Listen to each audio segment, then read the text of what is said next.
Garuda bersiap pengepakan sayapnya lebih tinggi di bawah komando pelatih baru John Herman. Timnas Indonesia tak hanya bicara soal strategi dan taktik. Kini mereka bicara tentang revolusi. Revolusi yang dimulai dari dua nama besar, Pascal Struijk dan Jadon Oosterwolde. Siapa mereka? Mengapa mereka?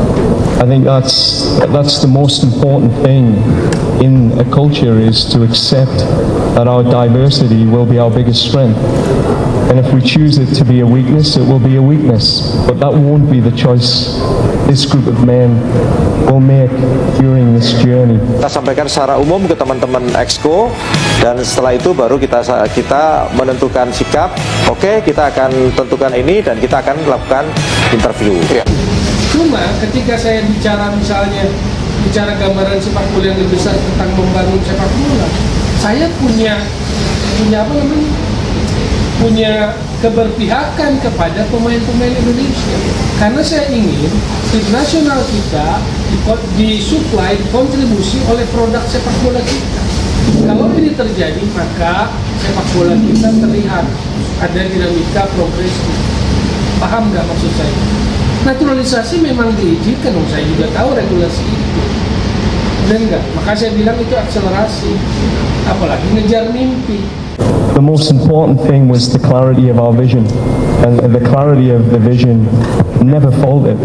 We were collectively responsible to take this jersey, and no different here in Indonesia. Target kita, ya, kita udah sampaikan pada saat interview. Menargetkan dia, kamu harus juara. Tapi kami tidak memberikan ultimatum, kamu nanti kalau nggak ada. Ya, jelas ya. Kami sepakat bahwa nanti akan kita sampaikan lagi ke John, kita ingatkan lagi bahwa kita punya target, tapi targetnya juara, ya. Tetapi jika itu tidak tercapai, saya mohon pengertian masyarakat, jangan langsung menjudge negatif-negatif. To history, to make history, we committed to leaving legacy for the next generation to believe that we are a football country. And when that clarity is so clear, you create an intent, an intensity, commitment to a collective vision, which is shared by, speaking to the Exco and President Tohir, it's shared by the people here in Indonesia.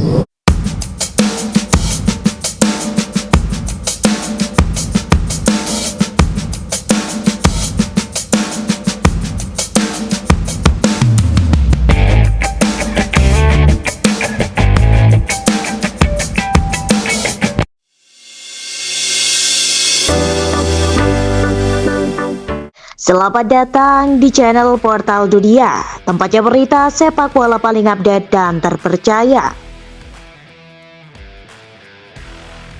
Siapa John Herman dan apa visinya untuk timnas Indonesia? John Herman bukan nama sembarangan. Pelatih asal Inggris ini dikenal sebagai arsitek sukses di sepak bola Kanada. Baik tim wanita maupun pria di bawah arahannya sembarangan. Pelatih asal Inggris ini dikenal sebagai arsitek sukses di sepak bola Kanada. Baik tim wanita maupun pria di bawah arahannya, timnas Kanada lolos ke Piala Dunia 2022 setelah absen selama 36 tahun. Kini Herman menerima tantangan baru, membangun timnas Indonesia menjadi kekuatan Asia. Ia datang membawa visi tentang tim nasional yang tak hanya bertanding, tapi bersaing, tak hanya hadir tapi menantang. Dan untuk itu, ia butuh pemain-pemain terbaik termasuk dari luar negeri. Naturalisasi, strategi atau keputusasaan. Naturalisasi bukan hal baru di sepak bola Indonesia. Nama-nama seperti Stefano Lillipali, Mark Locke hingga Jordi Amat sudah lebih dulu menjadi bagian dari skuad Garuda. Namun langkah Herman kali ini berbeda. Ia merekomendasikan dua pemain muda, bertalenta dan aktif bermain di Liga Top Eropa, Pascal Struijk dan Jadon Oosterwolde.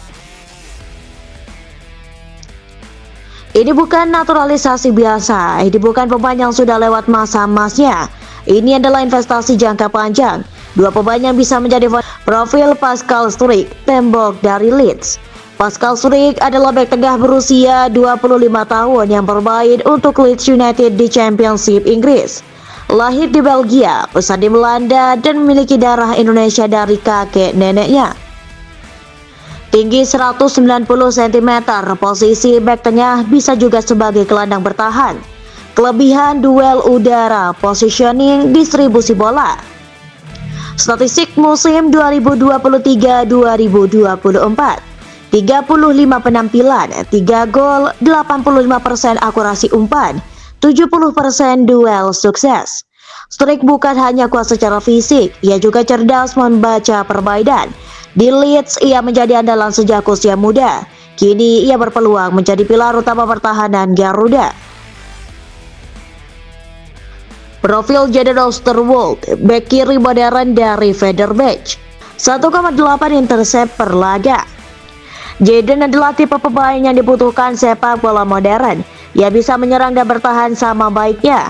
Dan yang lebih penting, ia masih muda dan lapar prestasi. Proses naturalisasi, apa saja tantangannya? Meski memiliki darah Indonesia, proses naturalisasi tetap membutuhkan waktu dan prosedur hukum. Mulai dari pengumpulan dokumen, verifikasi keturunan, hingga persetujuan dari DPR dan Presiden.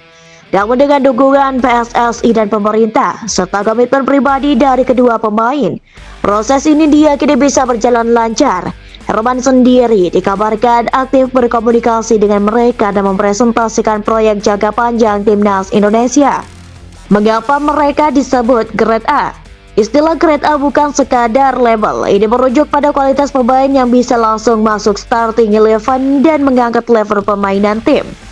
Pengalaman di liga top, usia produktif, multifungsi di beberapa posisi, kesiapan mental dan fisik. Dengan Struijk dan Oosterwolde, Indonesia tak hanya menambah pemain mimpi. Dampak ke pemain lokal, ancaman atau motivasi. Tentu saja, kehadiran pemain naturalisasi menimbulkan pro dan kontra. Ada yang khawatir pemain lokal tersingkir, tapi ada juga yang melihat ini sebagai motivasi untuk meningkatkan kualitas. Herman menegaskan, naturalisasi bukan untuk menggantikan tapi melengkapi. Pemain lokal tetap jadi tulang punggung, tapi untuk dan pengamat. Kabar ini langsung viral di media sosial. Banyak yang antusias tapi tak sedikit pula yang skeptis. Komentar positif, akhirnya pemain naturalisasi yang benar-benar berkualitas. Kalau ini berhasil, pertahanan kita bakal sulit banget. Komentar negatif, kenapa nggak fokus kembangkan pemain lokal? Jangan sampai jadi tim impor. Dan jika Struijk dan Oosterwolde bisa membantu, mengapa tidak? Apa langkah selanjutnya? Jika proses berjalan lancar, kedua pemain ini bisa debut di kualifikasi Piala Dunia Zona Asia atau Piala Asia mendatang. Herman juga dikabarkan masih memantau beberapa pemain keturunan lainnya. Ini baru permulaan. Dengan strategi yang tepat, Indonesia bisa membangun generasi emas dan mungkin untuk dunia. Saatnya percaya dan bersatu. Naturalisasi bukan solusi instan, tapi jika dilakukan dengan visi dan seleksi ketat, ini bisa menjadi lompatan besar. John Herman telah memulai babak baru. Pascal Struijk dan Jadon Oosterwolde bisa menjadi simbol perubahan. Tapi ujungnya tetap di tangan kita semua. Dukungan, semangat, dan doa dari seluruh rakyat Indonesia akan menjadi bahan 270 juta jiwa yang bermimpi bersama.